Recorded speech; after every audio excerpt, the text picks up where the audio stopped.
Hello and welcome to all the ghouls and vampires out there. I'm Joe here with me, my co-host Stan. Hello and greetings. And we have today for our horror channel, Nightmare Reviews, some sorry news. We had planned to do a set of reviews surrounding Yu-Gi-Oh! And we're still going to do it because Yu-Gi-Oh! Is more of a horror series than anything else. And it has come to our attention that the mangaka who created Yu-Gi-Oh!, the original Solomon Moto, has passed. And the manner in which he has passed is rather horrifying and tragic, and yet inspiring in some ways. As the creator of, in my opinion, probably at least in the first generation, it was the greatest card game of all times, because that first generation of Yu-Gi-Oh cards, like, it was perfect. When I say first generation, I mean like with the original rules, not the new age rule stuff. But Takahashi Kazuki went out to Okinawa with his, and apparently he ended up saving some foreign girl from drowning off the coast of Okinawa. And the Coast Guard were keeping some tight lips on the manner in which he died and whatnot, as apparently the family also wanted the young survivor's name to be kept a secret and for her to receive psychological care, as that was their chief concern outside their grief. So they obviously took this girl into their care, rather than rejecting her, as that some people might have, which it might have been reasonable considering they lost a father and grandfather and husband. But Takahashi Kazuki was honestly one of the greatest artists around in the manga world, and he ushered in a whole new era of anime, because his Yu-Gi-Oh! Anime was more about cunning and intelligence and resourcefulness rather than pure physical might.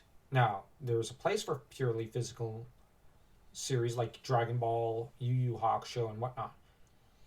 But Yu-Gi-Oh! Was more cerebral in a lot of ways.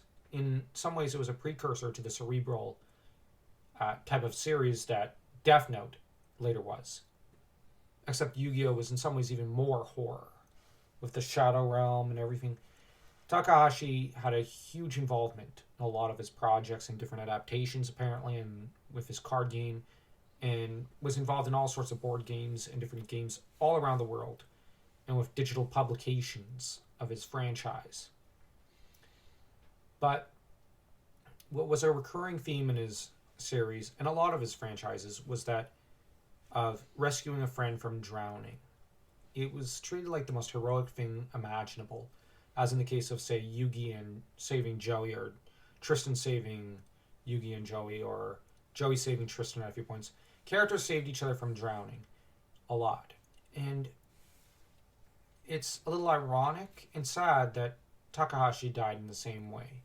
And it showed a part of his soul in there, that he would have done that without a second thought himself. Yeah. It's easy to write it, but to actually go through with it. Yeah, drowning is one of the most horrible ways to die, as you slowly suffocate to death.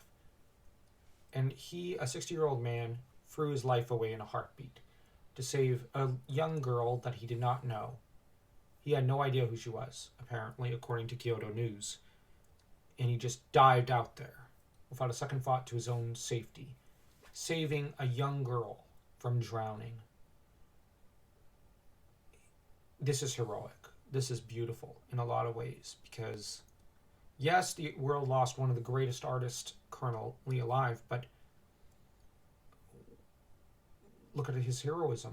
Like, to speak out against this act would be the most horrible thing imaginable, I think. We ought to hold him close in our hearts and revere his heroism and point to him as someone that we should all aspire to, because what he did for that girl is beyond words.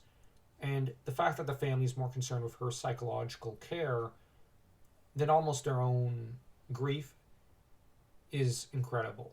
And in Japanese culture, it's kind of. This is something in Japanese culture because the belief is that if someone dies for another, it has to be for a reason. They're very spiritual, religious people. If, in this case, Takahashi sensei died for this girl for a reason, so they have to kind of take this girl into their care and into their family almost as a bit of a spiritual kind of, not successor, but like as someone spiritually connected to Kazuki Takahashi, sorry. Kazuki Takahashi. And in that regard, it is incredible. And even the local U.S. Army officials ended up saying that the artist, they called him a hero who died trying to save someone else. So apparently they were moved by Takahashi's heroism and goodness, which, yeah. Now, apparently he did not just end up, he was snorkeling on the afternoon of July 4th and noticed the girl and her parents adrift in the sea off Onna of the southern Japanese prefecture and rushed to help them along with 2 U.S. service members.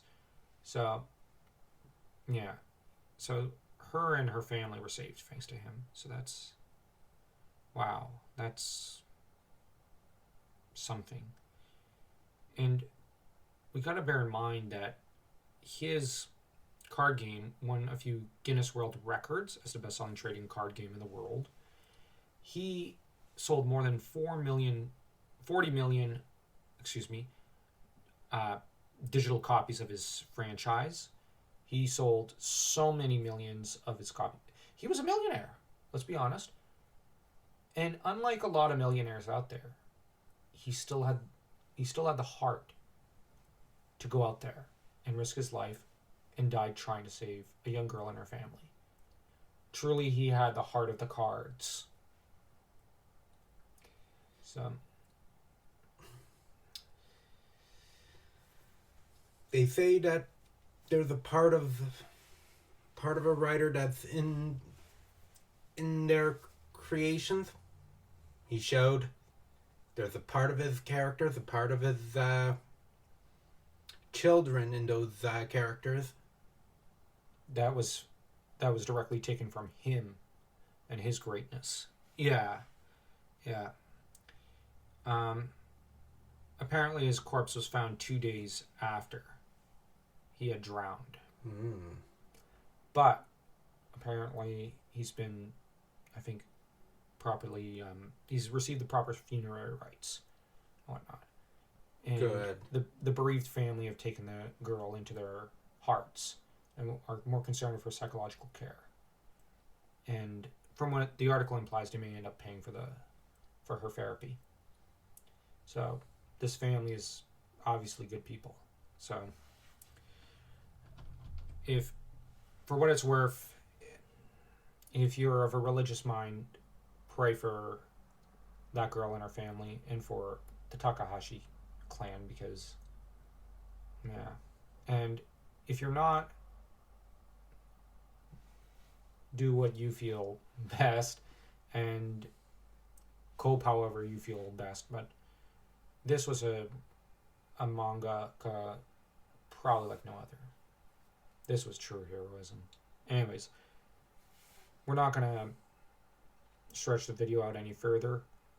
We're only going to say we pray that more people have the heart of the cards in them that Takahashi Kazuki had in him. So do take care.